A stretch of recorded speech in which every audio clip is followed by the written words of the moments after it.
the 11th over now. Also do a side-by-side comparison. After 10, Macleod were 1 for 34, so pretty close at this point.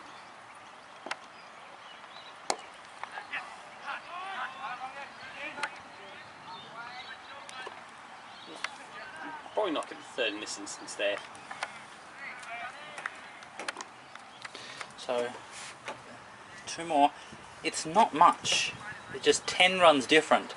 Even though, obviously, when it's happened, Macleod were... I was praising Macleod for being so aggressive and having such a good score at the first 10 overs. But it's only 10 runs.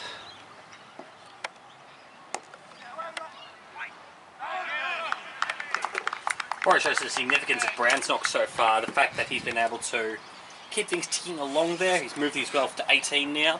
Just doing his role there for the team. Elsink's starting to pick up a little bit with that boundary. Moved up to 9, so both are playing their own roles in this chase.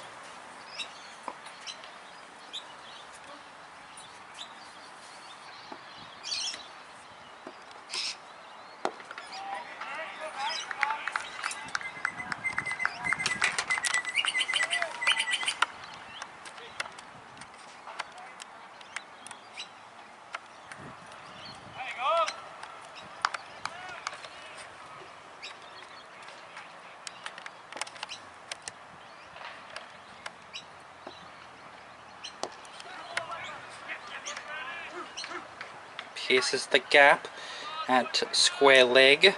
The 2 fielders have to chase it down. I've hustled back for a third though, so one of the things that we thought Brandon would be testing in, he's more or less holding his own there.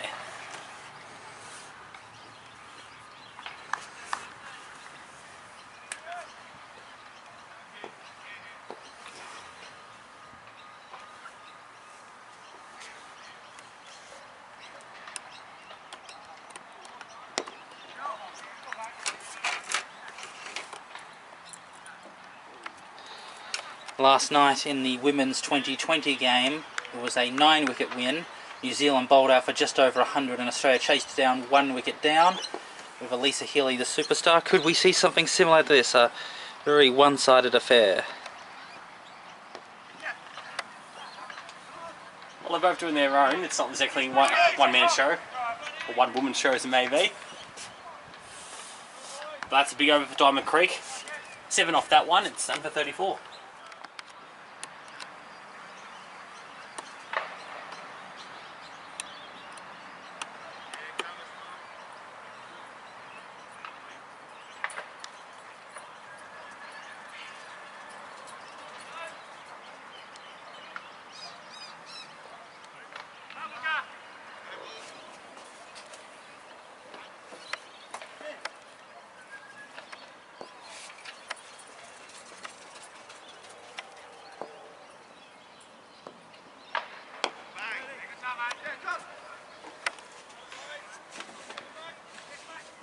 Should be able to get a third here. I would have thought he'd cut off inside. He has, so we'll pick up a third. So a new bowler bowling at the Nillumbik end.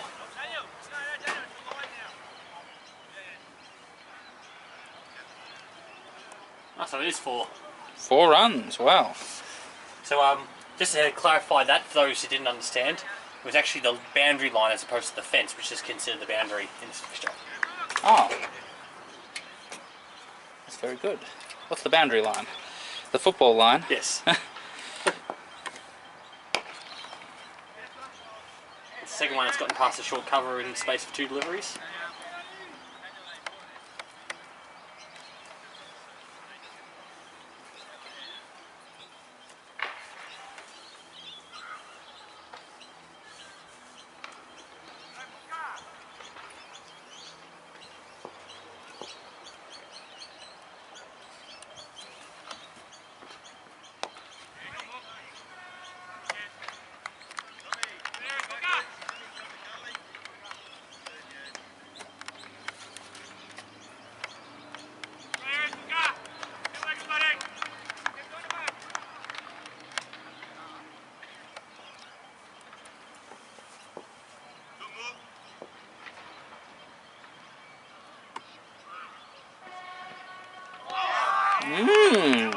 Well, out of nowhere, just bowling some rather straight right arm medium fast, suddenly the ball just left a tiny bit.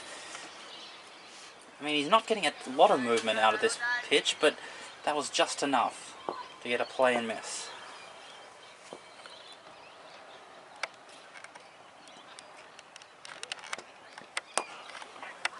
That's a lovely shot. And that's magnificent. 4 fielders in the covers and you pierce it.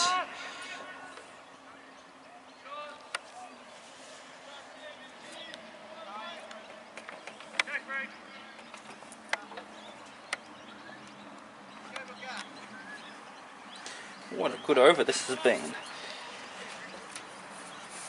Now things are starting to really get out of hand. They've gone past 3 runs per over. Diamond Creek are chasing this down with quite a lot of class and flair.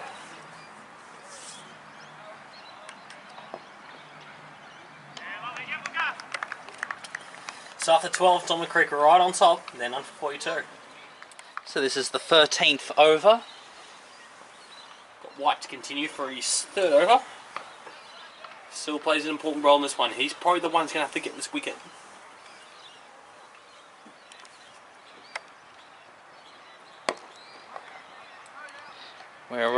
We're reaching the very difficult period because the ground is a lot drier and it's a much more worn out because of the football season, and the grass will be sharper. It means that the new ball will disappear much faster than on a classical Coventry Oval green.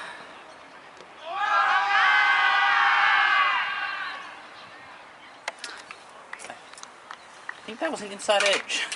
That's what we detected here. We'll go to our own monitor check for the snick, and yes, it was inside edge that one. So the problem is that the ball has not been swinging that much all day.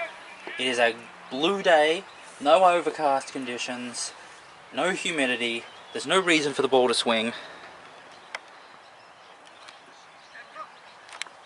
This is the risk always with the keeper up, especially with Elsink on strike. Doesn't necessarily be an obvious reason for it, and Butler lets through by, although there's no signal from the umpire, so... Off the bat. If you're keeping score at home, it's going to be a hard one to do. Yes.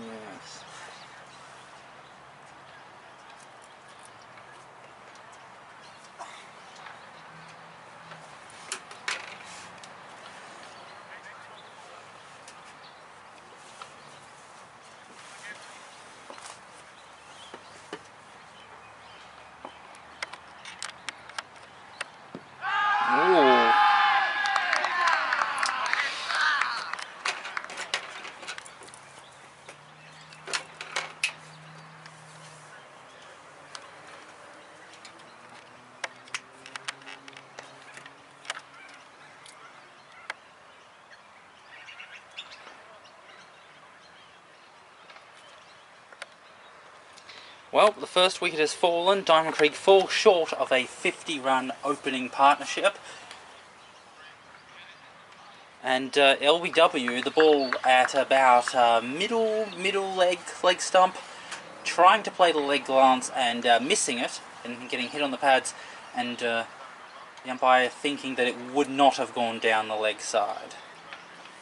Yeah, it seemed pretty adjacent.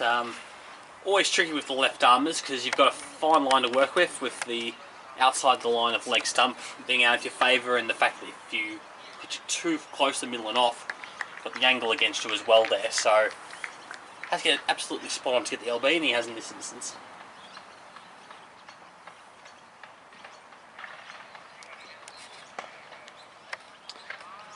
Comes consultation.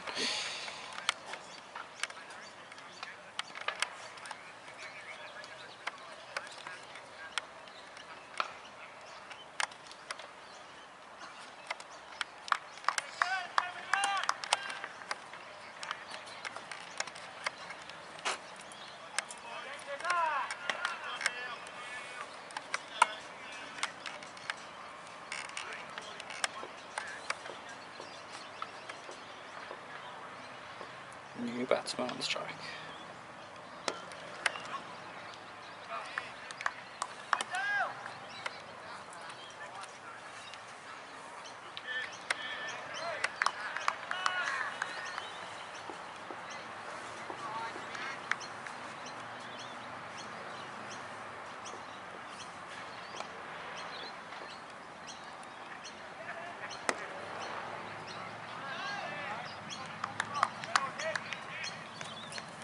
So that's the end of the 13th. Diamond Creek have lost their first with the score of 43.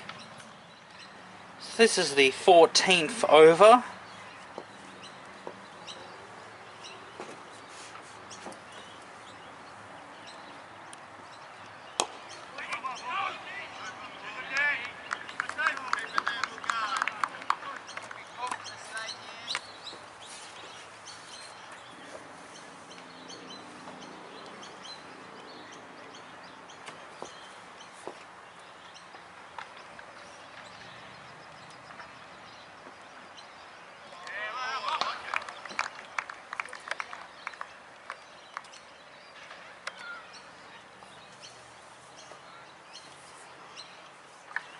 Really important for Macleod to get at least one or two more in this patch here. We're starting to work their way back in it slowly.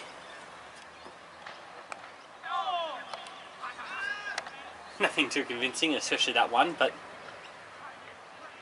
needs to come with wickets. Surprise boundary there.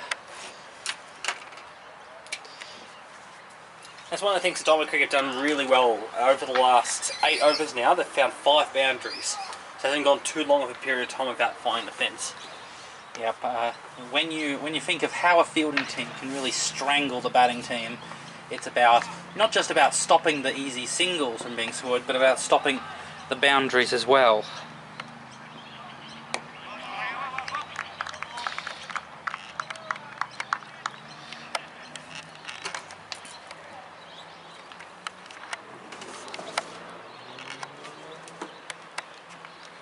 Still keeping up with Macleod's score in the comparisons. At the end of this over, Macleod with 251.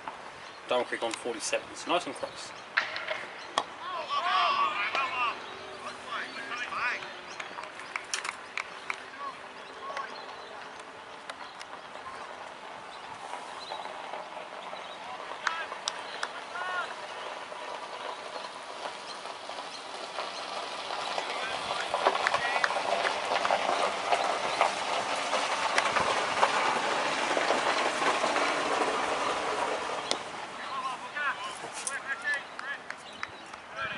So after 14, the Demons are 147. We are of course in early October. The school holidays are coming to an end. The AFL is over. The Melbourne show is over. So everything's coming to an end. You're making it sound so depressing. With the spring holidays coming to an end, we've got the final term of high school and primary school. And then of course come November, university students will be off on their 4-month summer holidays. That's squeezed through point. They could look for a third here. They've got a couple of agile men at the cricket, and they may even think about adding to the third. No, we have got them to the boundary. And then of course the primary schools and high schools will start coming out of school in from late November to late December. So we're definitely coming into this period of the winter is all coming to an end, and we're getting into spring and summer mood. Of course, the spring racing carnival has well and truly begun for those who like the horses. I know you don't mind having a look every so often, Chukka, and yes, I definitely look at the guide. I don't place many bets. Can't place bets if you know what you're doing. That boundary, of course, brought up 50 for Diamond Creek as well. A little bit low key, but still plenty of work to do.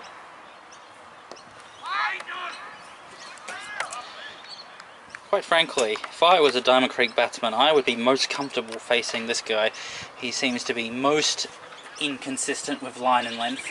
The possibility of finding a loose ball to score off is very high, so you just would be patient and wait for that bad ball to hit without needing to worry or stress out of anything.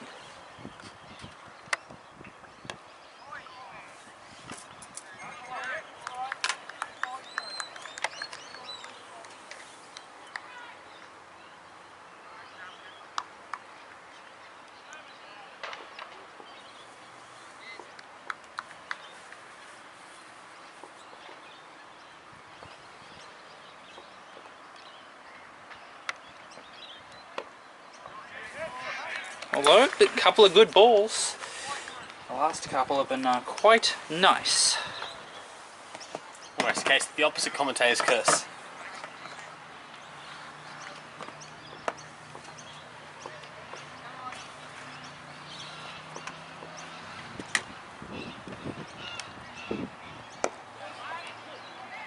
Although the low full toss to drive into the covers.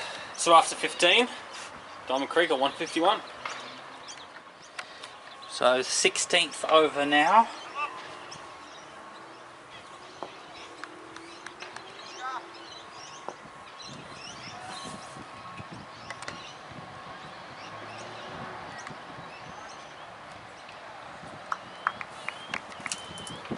He remains up at the stumps despite the fact that you've got Brown already out and Elsing playing a lot from the crease as it is, so it does seem still a little bit strange for me. Maybe they're seeing something that I'm not, but I don't quite see the benefit of it at this point. Throughout the whole day, the umpire has been very lenient with the wides, so he's consistent, even if the usual standard would be to call those wides in a one-day game.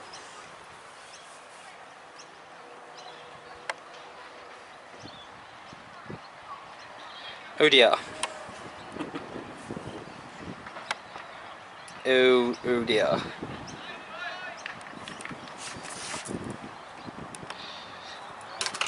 Might have to work way to find that one onto the highlights reel.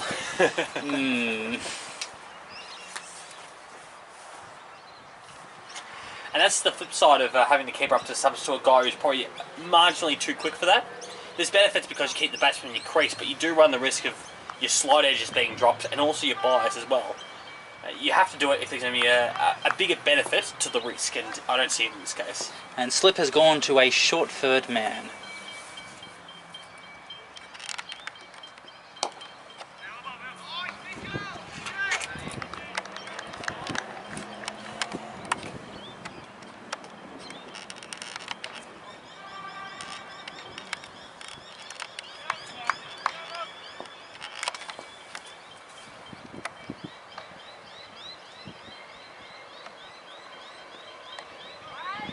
He's come straight to play.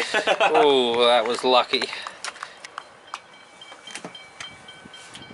Although, if he was there where he was in the first, say, 8 overs, that actually would have been a wicket. So, it seems okay as a field placement, but really when you're looking for 9 wickets, it's maybe not so the best. Certainly, it's certainly you're right.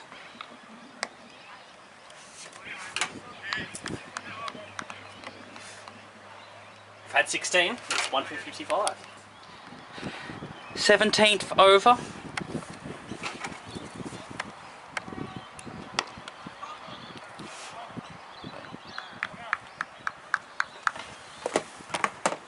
This is White's 5th over there, so definitely looking to go for that trump card as we talked about a little bit earlier.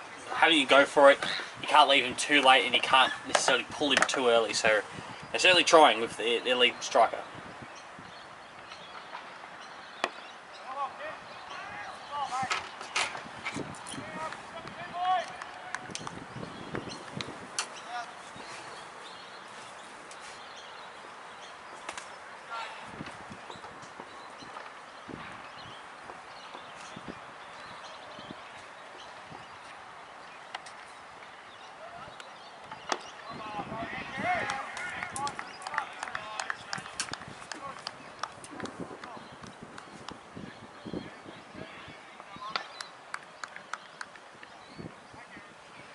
Very healthy run rate for Diamond Creek right now. So 3.5 sort of range at the moment.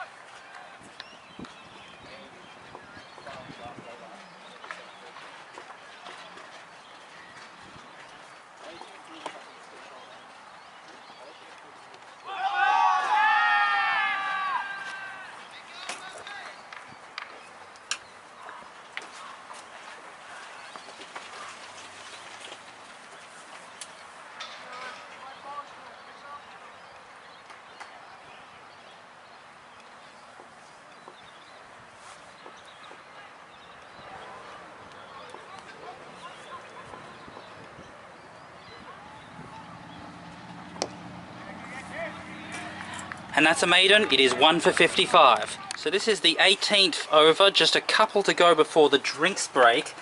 And Diamond Creek are in a very strong position.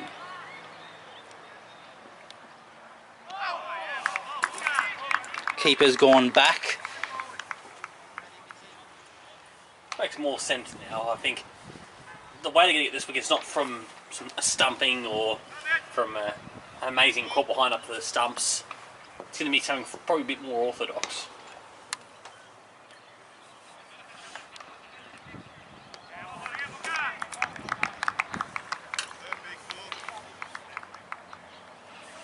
A straight short point.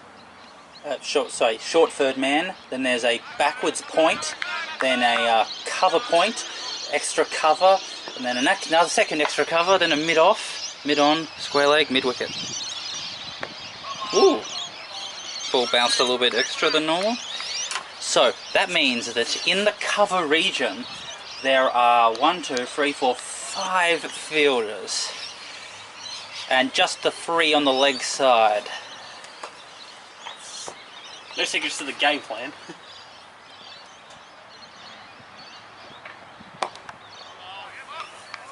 At least he's bowling to his field, especially the so far. It's definitely been a much better line in particular. Before, especially with that ball that went for 4 bites, it was a bit too wide.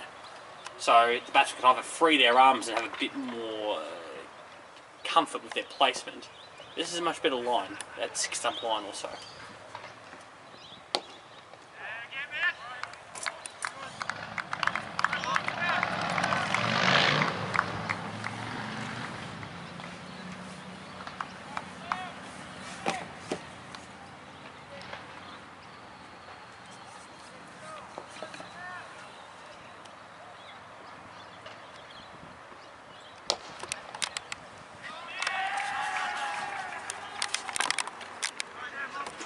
Big lofted drive there for Belzing. That's just what the doctor ordered for this, to break the patch of maidens. And after 18, the Demons, 59 for 1.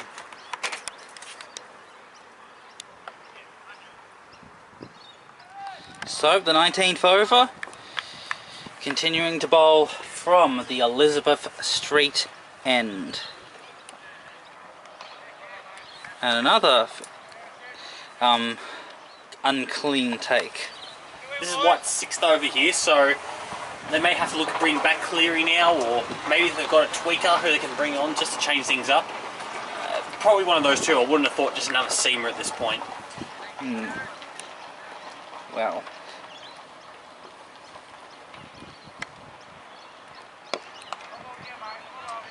This is probably the moment for Macleod to come up with a plan, because one of the key things is if Diamond Creek just get a little bit lazy, just stop concentrating at 100% and just starting easing off, then they make a few mistakes, you know, even marginal mistakes, and lose a couple of wickets, and the game is changed. Which is definitely something that might happen between relaxing because you know drinks is coming, and then relaxing when you think that you've got the run chase sorted, which is over the next 45 minutes or so. So I think bringing on a spinner and a stump-to-stump seamer would be the way to go. Certainly brings more methods of dismissal into play, and when you're at this point of the match there, you sort of almost take anything, be it a run out, be it something unexpected there. So what a spinner does, and true medium pacer does, it brings stumped into play, certainly brings caught in front of the wicket into play, so definitely increases those chances of wicket.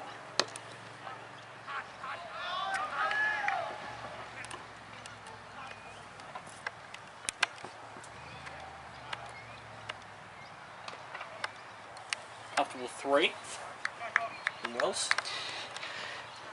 If you have a spinner with a couple of close-in fielders, even the slightest mistake where the ball spins a little bit more or bounces a little bit more than you're expecting, it catches the glove and it gets caught, and suddenly you've been able to get a wicket where you didn't think you would otherwise. Ooh. A bit of a weird situation there. After Justin on air. It's 1 for 62.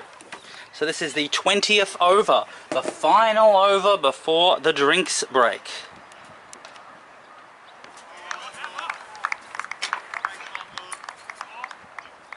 There is a tendency in local sports matches that if a team thinks that they've got the game sorted, they do sometimes slack off a bit, relax too much, then they make some mental mistakes which causes them to lose a few wickets even though they're easily winning this game.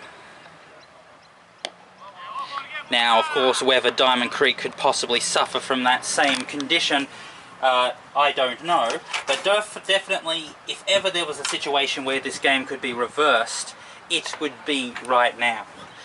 This is about the period where the game is pretty comfortably one-sided, but there's still a long way to go.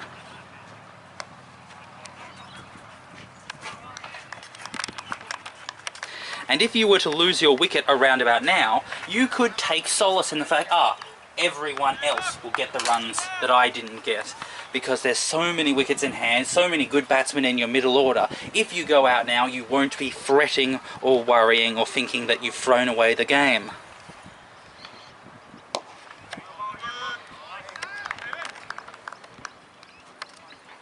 So that would be the mindset for batsmen if they were dismissed right now. They wouldn't be worried. And that is obviously a recipe for just not concentrating enough that you don't lose a wicket here.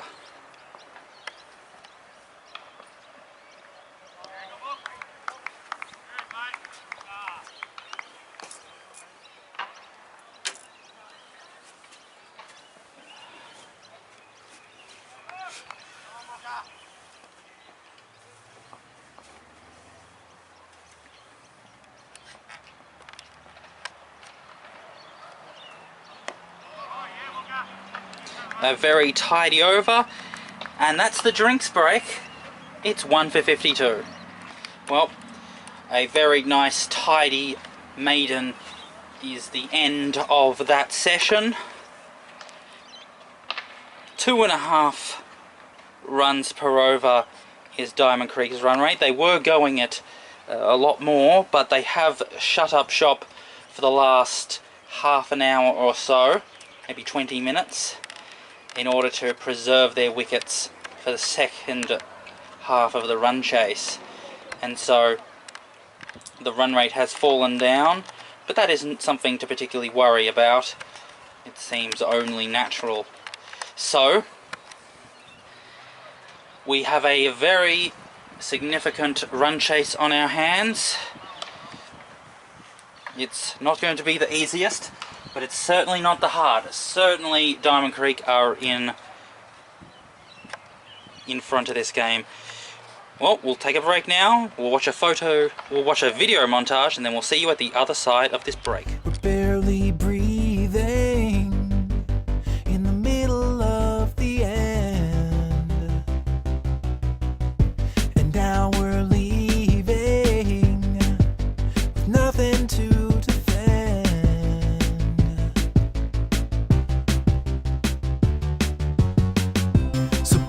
down the whole damn town. You've never found a speck of truth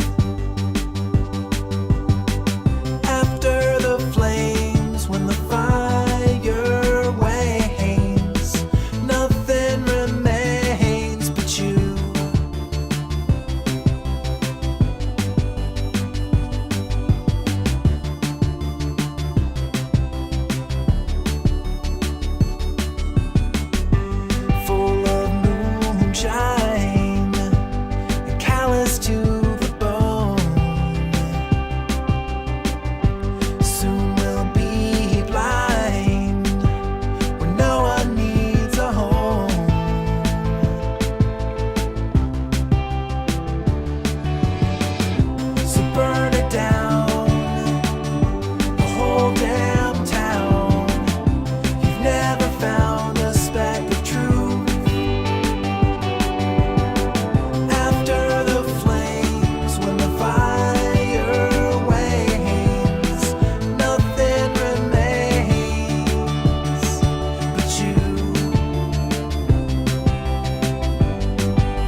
And the players are wandering back on. They've had their drinks break, they've drunken their beverages, and now we are for the final session of the day. The final session of the game. Someone is going to win this game, and the other team will not. That's usually what happens in this tie.